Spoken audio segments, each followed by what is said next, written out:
I have finally seen all the films I wanted to see, so here I am, 2.5 months after everybody else did their list, my top 10 favourite films of 2023. But first, as always, the honourable mentions, and this is where I see that 2023 actually was a pretty good year for films because these honourable mentions were all really damn good, and those honourable mentions being Talk to Me, Floor and Sun, Elemental, Guardians of the Galaxy Volume 3, Spider-Man Across the Spider-Verse, Anatomy of a Fall, and Poor Things. And now the top 10. And coming in at number 10 is Mission Impossible Dead Reckoning Part 1. Or I guess it's just Dead Reckoning now, they've dropped the Part 1. Somehow and some way, Tom Cruise, Christopher McQuarrie, and everybody involved find ways to constantly outdo themselves with these Mission Impossible films. The stunt work in this, the grand chases, the spectacular, death-defying leaps of insanity that Tom Cruise does in this film just alone is just worthy of a placement in a top 10 list as far as I'm concerned. The entire finale of this film,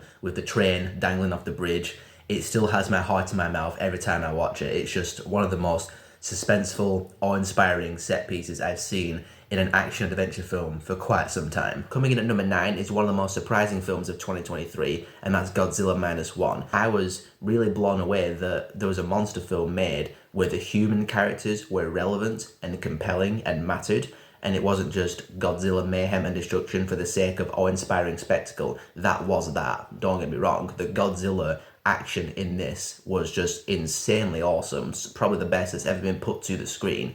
But it was all anchored with the human drama and what they were dealing with amidst the Godzilla devastation. That's what really just cemented this as the best monster film that I've ever watched, ever, no question. Coming in at number 8, there was no way this film was missing my top 10 list. John Wick Chapter 4. Oh my god. I think badass is an understatement when talking about this film. I think the correct term is ultra badass. Whenever you talk about a new John Wick film, you always end up kind of saying the same thing where the choreography is incredible, the action scenes are amazing, the stunt work is just unbelievably great, the action's really fun, Keanu Reeves is a badass. The same is true for John Wick 4, yes, but all of that is the very best it's been in this franchise. The action sometimes is just non-stop waves of bad guys. It's almost like a video game, but in a good way, where new bad guys are coming in, they're leveled up, but you just gotta keep fighting them and shoot them in the face until they die. And that's exactly what John Wick does. And it's extremely entertaining and just one of the best action films in a long time. Coming in at number 7 is the last film I waited to see before doing this list. I just saw it last night and I'm very glad I waited to watch The Iron Claw. As a kid in the mid-2000s, I was obsessed with wrestling. I watched it all the time. It was by far the thing I was obsessed the most with during that era.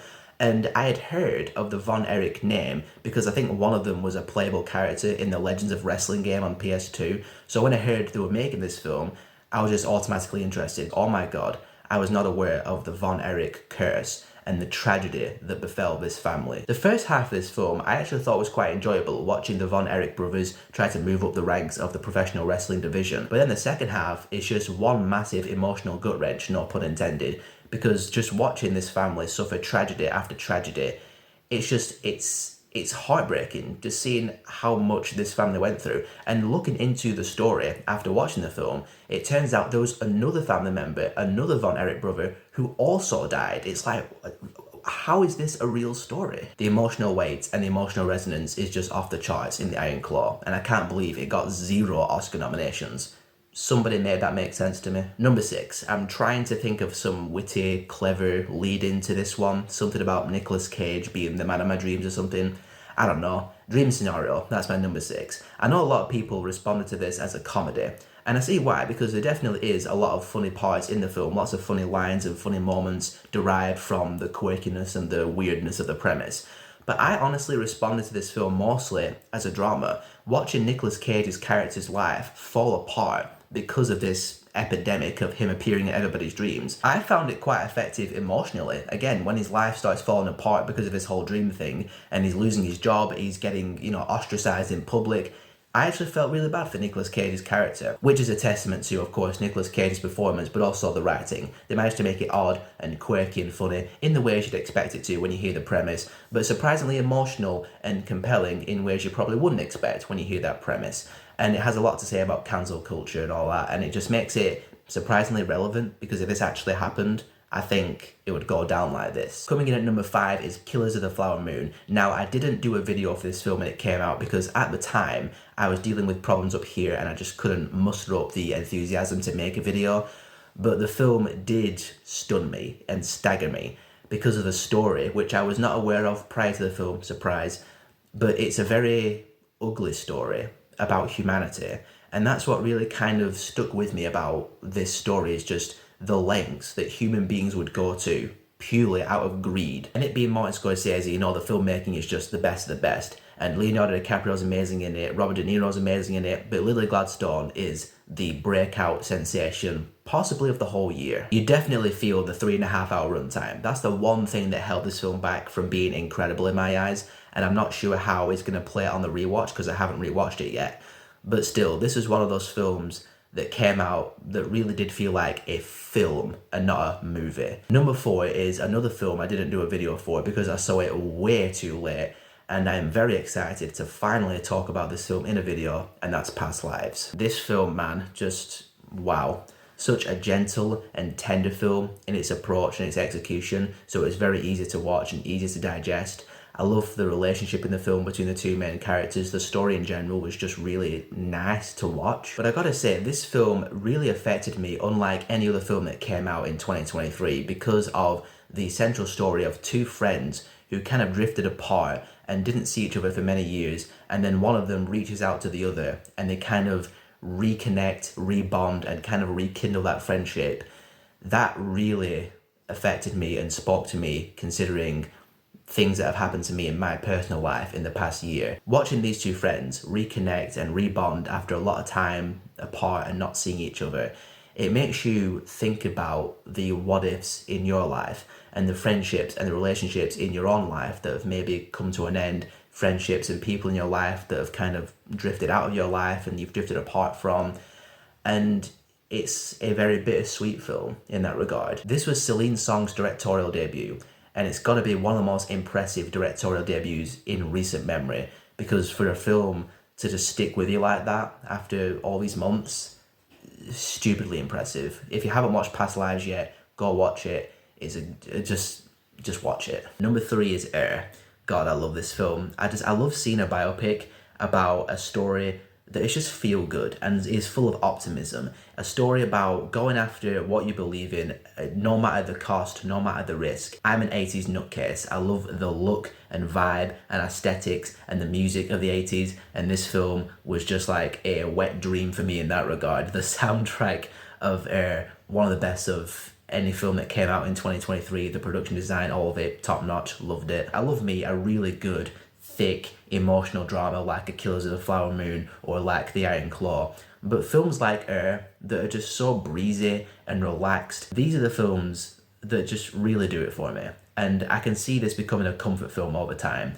I just wish that Amazon would release a bloody Blu-ray of it in the UK. Who would have thought that a biopic about the origins of the Nike Air Jordans would be this entertaining? Speaking of films that I can see becoming comfort films, number 2, The Holdovers. I talked about this film in a recent Best Picture catch-up video that I did, and like I said in that video, everything about this film was just for me. The old school, retro look, feel, the way it was made.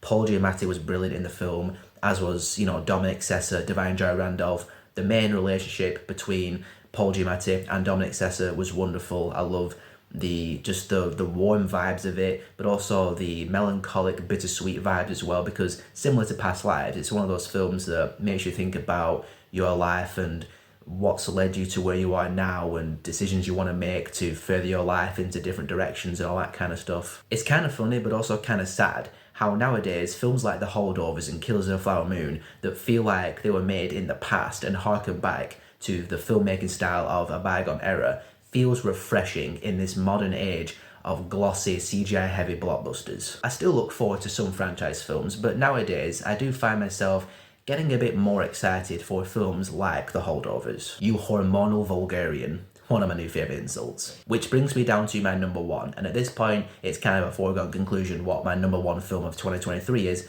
It's of course Oppenheimer. Nothing came close to Oppenheimer last year on a filmmaking level, But it's also the story. That's what really stuck with me about this. It's just such a grand story, such an important story for the history of the human race. It's a heavy story, an emotionally resonant story, a scary story, a relevant story still to this day. Cillian Murphy just became this man and embodied every single thing about him, all the emotions, all the feelings of regret that he feels later on. The nuke scene is just one of the most scarily spectacular scenes. Robert Downey Jr. gives one of the best performances of his career. The entire ensemble cast was amazing. Yeah, man, Christopher Nolan, this is just why he's the GOAT of all time. I don't think any other director could have tackled this story and given it as much justice other than Christopher Nolan. On a filmmaking level, an acting level, story level, and just as an overall piece of epic, incredibly well-made cinema, Oppenheimer is the film of the year. When I think of 2023 films, Oppenheimer is the first film that I think of.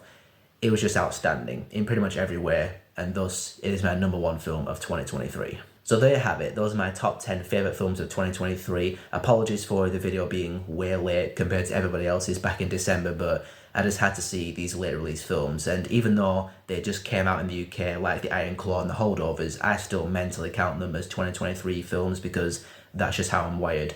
And I had to see them before doing the video in order for the list to be one that I was happy with. And I'm really glad that I waited to watch The Holdovers and The Iron Claw, because doing this list without those films on there, it would have felt incomplete and unsatisfying. Thanks for watching as always. Let me know what your favourite films of 2023 were. And yeah, let's hope that 2024 is a good year for us. It's already started off dog shit with Argyle, but we're only in February.